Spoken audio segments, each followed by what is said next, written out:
This video is brought to you by Ground News. Stick around to hear more about the special offer they're providing to the entire upper echelon community.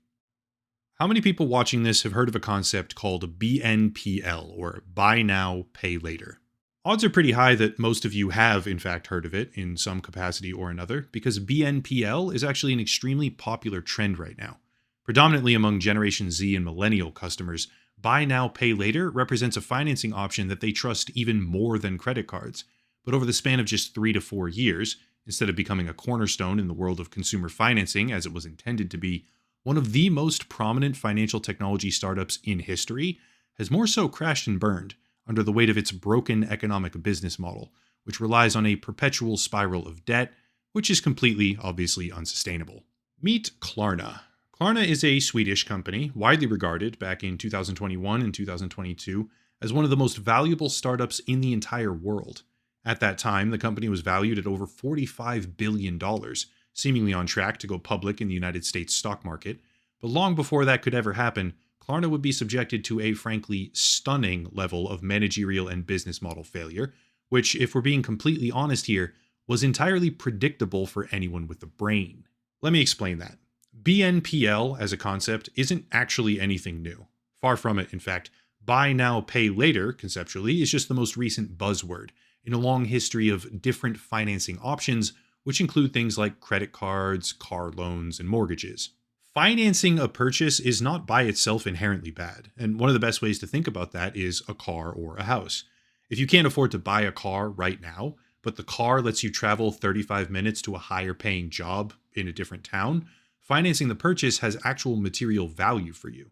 Yes, you can't afford to buy the item itself all at once and you go in debt to do so, but even if you splurge a little bit and get the heated seats or the better stereo, onboarding a cost of, let's say, $400 per month, while accessing job opportunities that give you an increase of $900 per month or more, is an extremely straightforward financial calculation.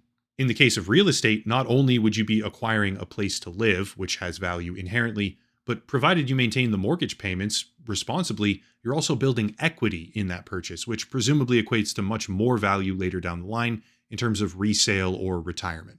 Financing a big purchase, or rather a necessary purchase, can make total sense, but things get a little bit less clear when you start talking about credit cards. Credit cards are fundamentally very similar to a buy now, pay later type of loan, but there's still some key differences. For starters, credit cards operate with a fixed interest rate, so you're never really dealing with unexpected payments and late fees. Second, the barrier of entry for actually getting and using a credit card is relatively high, with certain offers requiring down payments or having low initial credit limits. But the bottom line is that credit cards often can be predatory, misused, or damaging. However, credit cards, for all of their many flaws, pale in comparison to something like Klarna, in part because they're far more regulated, but I'll talk about that later on. More so because, much the same way credit cards opened up broader access to unaffordable spending for some people, Klarna and companies with a similar business model take it like 15 intentional steps further. This is an imperfect explanation, I know that fully, and there's different laws in different countries as well. But for the sake of time, here it is. Traditional credit companies operate around essential ranking systems before even letting you become a customer. If you do get a credit card, or if you don't make your payments, they'll pursue you. But when that happens, either one, it becomes known to pretty much every other similar company out there. However, buy now, pay later firms, such as Klarna, don't quite operate like that. Instead of having a front-loaded check system, which other companies can see, or an increase in credit limit, which is visible to all of them if you're approved, Klarna operates by offering the ability to finance all sorts of small individual purchases directly at checkout. As evidence of this, you can look at how Klarna became the exclusive provider of BNPL loans for the retail giant Walmart in advance of a highly anticipated IPO, or how they partnered directly with DoorDash so that people can finance the purchase of individual fast food meals and pay for them later. Of course, if you don't pay, companies such as Klarna can certainly report that activity to credit bureaus, which then affects you in a variety of ways. But as per their website, they typically run soft checks, not hard checks at the onset, which means that not only are they deliberately focusing as much as possible on financing small purchases, they're also doing this with a softer check system, which isn't visible to other lenders.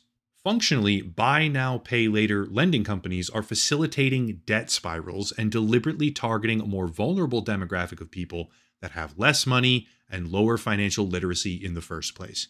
Hopefully that makes sense. Fun fact about the channel here, I get absolutely bombarded by potential video sponsors, sometimes on a daily basis. But the problem with that is that it's almost always some sort of crypto company, AI, or a mobile game. And those aren't the companies I want to work with. They typically offer to pay the most, which is annoying, but one of the requirements I have is to provide value, which is why I'm very happy to say that today's video sponsor is something called Ground News. Ground News is best classified as an aggregate service, gathering up all sorts of mainstream and independent news sources, putting them together in a single feed, and providing as much information as possible to the readers. The website gives bias ratings, clarifies corporate ownership, and considering that every so often YouTube has some sort of mainstream sponsor scandal on the platform, the last one being a third-party browser extension, before I agreed to work with them, I did a 6-month trial period using the service myself, deep diving on their methodology, and basically treating them like I would any other company that I ever investigate, which is why I continue working with them on a regular basis. Having a top-down view of news stories from all over the political and geographic spectrum is far more valuable than falling into an echo chamber on one particular side, which is sadly happening far too often these days. So a tool that manages to pull things together and expose readers to content they otherwise would never see, even if they choose not to believe it or pursue it, which is their own prerogative, has no possible downside, okay? Having more context is never bad. The biggest danger facing modern America, in my opinion at least, is political polarization with minimal context. Ground News is an effort to solve that problem. There's a bunch of other tools available on the website as well, like blind spot coverage or personal bias checkers, but for whatever reason you decide, if you click the link down below in the description or scan the QR code to sign up, you'll get 40% off the Vantage plan today. Again, link down below, ground.news/echelon for 40% off a Vantage plan today. Big thank you to Ground News for continuing to sponsor the channel.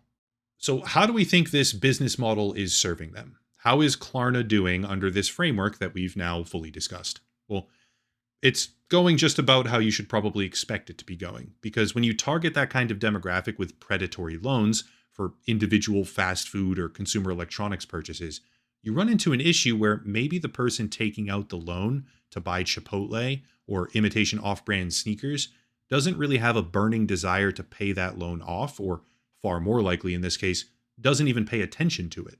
The closest comparison I can draw here is something called payday loans, which are relatively small short-term loan agreements, sometimes with insane interest rate costs attached to them, that are widely considered to be horrifically predatory. They do not care whether or not you can meet other financial obligations, often using something called automatic repayment authorization forms, so that they'll automatically get back the money that you borrowed plus interest on a particular date when you get your next paycheck. They'll just pull it directly out of your bank account. Buy now, pay later as a format is basically payday loans. They just have less of the safety measures. It's mainstream adoption of a predatory lending system with less of the predatory enforcement practices, which may sound good on paper to some people. I get that. But there is a reason that loan companies use those predatory tactics when dealing with the concept of small individual purchase loans from people who don't necessarily have a readily available option or intention of ever paying it back. Hopefully it's already becoming quite obvious why Klarna has one of the most asinine business models I can possibly think of, but let's really paint the picture, okay? In 2021, Klarna was raising over $600 million at a record $45.6 billion valuation. That's insane for a startup company. But just 1 year later, July of 2022, they tried to fundraise again with a valuation of only $6 billion this time. That is a stunning decline in value, but the problems were only getting started. Most recently, first quarter 2025, the company reported that they'd lost almost $100 million so far in the year. Obviously, that's not a good thing, but plenty of companies out there operate at a loss, so how does it compare to the year prior? Not so good, actually, because in 2024, as per their financial disclosures, first quarter losses were roughly 47 million, after you convert Swedish krona to American dollars, that is. They doubled their quarterly losses year over year, because it turns out when you mass lend money to people that can't or just don't care to pay you back, the business suffers. It gets so much better though. Klarna isn't just a predatory company, predatory in my opinion at least. They're also trend chasers. What I mean by this is that in 2024, during the height of the Silicon Valley AI craze, Klarna decided to replace their existing customer support options with AI agents. This was described as a tremendous cost-cutting initiative that would allegedly supply the company with tens of millions of dollars in additional revenue. Later that year, December of 2024, CEO Sebastian Shimetkovsky doubled and tripled down on this move after the company ceased hiring and made it clear that AI would allegedly be capable of replacing all jobs eventually, saying things like, quote, "People internally at Klarna are just rallying to deploy as much efficiency AI as they can. We're going to give some of the improvements that the efficiency that AI provides by increasing the pace at which the salaries of our employees increase," end quote. Sounds good, right? Great company, solid business model, ostentatious display of modern technology. What could possibly go wrong? Everything. Everything can go wrong. Once again, speaking to Bloomberg in mid-2025, May 8th to be precise, Shimetkovsky had this to say, quote, "From a brand perspective, a company perspective, I just think it's so critical that you are clear to your customer that there will always be a human if you want." And further down, as cost unfortunately seems to have been a too predominant evaluation factor when organizing this, what you end up having is lower quality. Really investing in the quality of the human support is the way of the future for us, end quote. That's a pretty shocking about face when you really think about it, especially when you consider that he was crowing to high heaven about how effective AI would be in saving up to $40 million for the company. But I guess it's not all bad news, right? In August of 2024, Klarna issued a press release about how revenue was up 27% and further affirmed or reaffirmed their commitment to having Klarna be available at every retail checkout. Later on, in March of 2025, they officially filed their prospectus with the SEC, confirming their intention to go public. It all sounds good on the surface with the corporate doublespeak lens applied to it, but if you have a faulty business model, increasing the availability of your service does not increase profit. Increasing the amount of people that you're lending to if those people aren't paying you back, which they're not, only increases your losses. And as far as I can tell, that's precisely what's happening to Klarna. According to CNBC sources, in April of 2025, just one short month after they initially filed with the SEC to begin with, Klarna was deciding to delay their plans for an IPO, citing market turbulence in the wake of the Trump tariffs. But I think it's important to understand that this is right around the same exact time that the company is publicly losing twice as much money as last year, despite a massively expanded customer base, supposedly. Do we see the problem here? They cut their workforce by like 20 to 40% easily on the basis that AI would save them tens of millions of dollars, and now they're backtracking quickly.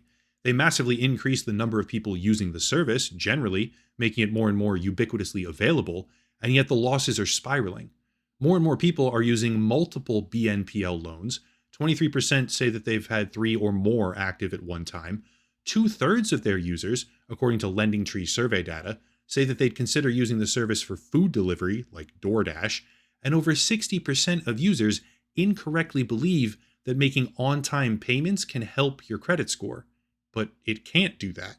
Only 13% of buy now, pay later service users, okay, and that's a horrifying statistic, only 13% correctly understand that you have all of the downside credit score risk with none of the upside credit score benefits. Using the service cannot improve your credit score ever. It can only hurt it.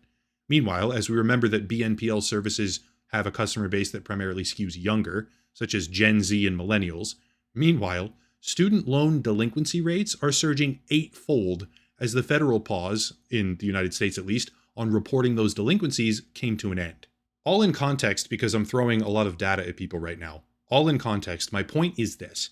Klarna, one of the darling fintech startups of the past decade or so, at least internationally, is a predatory, ill-conceived business model, which fails to consider the fact that lending obscene amounts of money to people who likely will never pay you back so that they can buy DoorDash, AirPods, and cheap electronics is probably not the way to generate real revenue. Sure, in May of 2025, the Trump administration voided a previous rule that would hold BNPL companies accountable under the same regulations as credit cards, which gives them a little bit more runway to be increasingly predatory, but that runway will end eventually. And a faulty business model built around the premise of high-risk lending, when there's also basically nothing for you to repossess if your customer can't pay, what are you going to do? Take the chipotle burrito back from them to get your money? A faulty business model like that doesn't just miraculously fix itself, which leaves the doomed economics of Klarna as a buy now, pay never type of lifestyle. Like I said early in the video, it kind of feels like anyone with a brain should have been able to see that coming. Anyway, if you want to support the channel, check out the links down below. The video sponsor, Ground News, of course, locals and Patreon, best ways by far to support the channel, special product deals, etc., etc. But I'll cut it there and stop rambling. As always, thank you all for watching, question everything, and have a nice night.